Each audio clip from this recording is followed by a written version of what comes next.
सऊद साम्राज्य की हवाएं हमेशा पुरानी कबीलाई रस्मों और रेतीले पहाड़ों की छाया में गूंजती रहती थीं।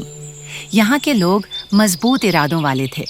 उनकी सबसे बड़ी ताकत उनके सिर के मुकुट नहीं, बल्कि उनका हौसला और मजबूत टेंट थे। सुल्तान सलीम खान का सबसे बड़ा शाही टेंट पूरे साम्राज्य का केंद्र था, जिसके चारों ओर एक विशाल खेमों की बस्ती बसी थी। सुल्तान की सबसे छोटी बेटी राजकुमारी फिरोजा बाकी सबसे अलग थी। जहां उसकी दोनों बड़ी बहनें रेशम और अंदरूनी साजिशों में खोई रहती थीं, वहीं फिरोजा की दुनिया टीलों से बाहर बने पुराने वेधशाला जैसे टेंट में बसती थी। उसका पहनावा गहरे लाल रंग का खूबसूरत कबीलाई पोशाक था, जिस पर फर लगा रहता था। बहादुरी और शान का निशान की आंखें आसमान को ऐसे देखती थीं जैसे कोई अपना खोया हुआ हिस्सा तलाश रहा हो। एक रात जब फिरोजा वेधशाला वाले टेंट में थी, उसने आसमान में एक चमकदार लंबी पूंछ वाला सितारा धूमकेतु देखा। वह आसमान को चीरता हुआ जमीन की तरफ बढ़ रहा था। फिरोजा एक पल भी गंवाए बिना टीलों से नीचे भागी और रेगिस्तान में जाकर उसे खोजा। वहां उसे उस सितारे का एक चमकता हुआ छोटा टुकड़ा मिला। वह धीरे धीरे ठंडा होकर फिरोजा के नाम जैसे रंग वाला एक छोटा आसमानी चिन्ह सेलेस्टियल इंसिग्निया बन गया। फिरोजा ने उसे अपने सीने से लगा लिया और कहा, मैं कोई बाज का पर नहीं, बल्कि आसमान का टुकड़ा अपने साथ लाई हूँ। उसी रात जब फिरोजा सो रही थी, वह आसमानी चिन्ह जगमगाने लगा और उसकी रोशनी से एक बेहद सुंदर युवा प्रकट हुआ। उसके बाल बादलों जितने काले और आंखें सितारों की तरह चमकदार थीं। वह धीरे से बोला, मैं शहजादा निहाद हूं, धमदार सितारे की दुनिया से आया हूं। तुमने मेरा तोहरा फलक को जमीन पर गिरने से पहले ही उठा लिया।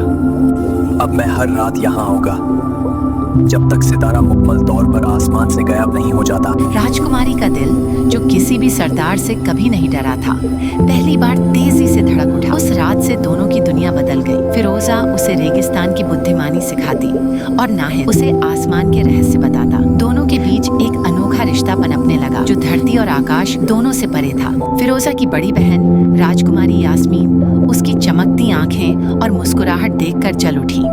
उसे लगा कि अगर फिरोजा को कोई आसमानी सहारा मिल गया तो उसकी अपनी गद्दी की राह खतरे में पड़ जाएगी।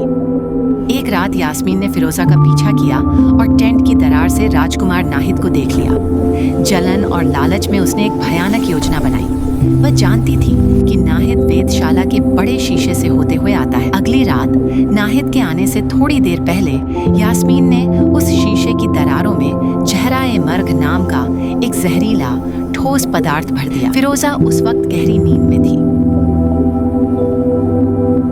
जब नाहिद आया और शीशे से गुजरने की कोशिश की, उसका नूरी शरीर उस जहर से बुरी तरह क्षत विक्षत हो गया। वह टेंट के अंदर गिर पड़ा और उसके नूरी पंखों से चांदी जैसी लकीरें जमीन पर फैल गईं। टूटती सांसों के साथ वह बोला, मेरी दिलाई दिल वाली शहजादी, मेरी दुनिया 7 पर्दों के पीछे है।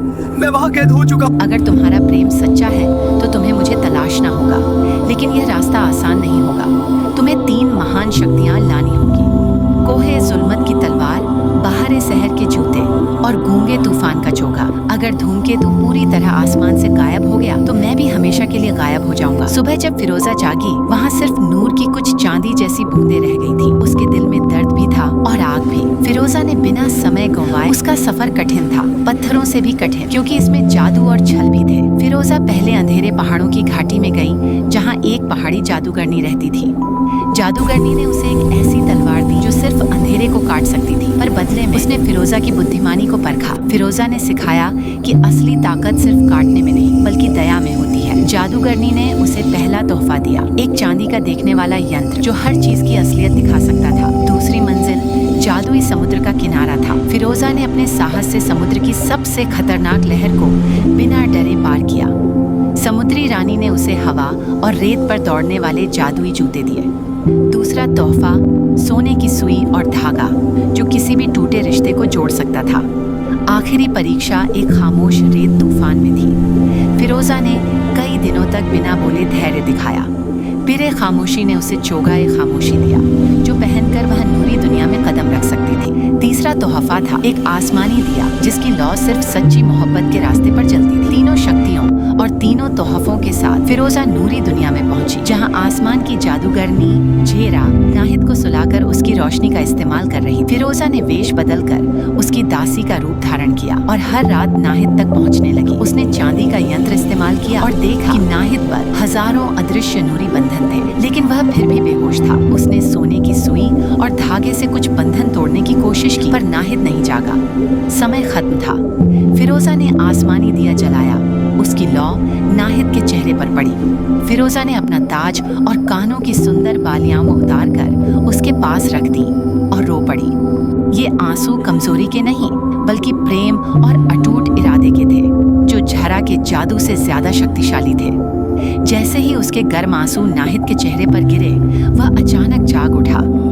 नाहिद की नूरी ताकत और फिरोजा के मानवीय हौसले की शक्ति एक हो गई। दोनों ने मिलकर झेरा को हमेशा के लिए अंधेरी दुनिया में धकेल दिया। फिरोजा और नाहिद फतह हासिल करके सऊद की बस्ती लौटे। सुल्तान सलीम खान ने अपनी बेटी का साहस देखकर आंसू बहाए। यास्मीन को उसकी साजिश की सजा मिली, पर फिरोजा ने उसे माफ कर दिया। उसने कहा, मोहब्बत सिर्फ जीतती नहीं बल्कि माफ भी करती है। फिरोजा ने अपना शाही कबीलाई लहंगा पहनकर आसमान के राजकुमार से शादी की और वह सुल्ताना फलक सऊद कहलाई। कहते हैं, आज भी जब आसमान में कोई धूमकेतु चमकता है, वह नाहिद होता है, जो अपनी प्रिय सुल्ताना फिरोजा के लिए चांदनी की लकीरें खींचता है।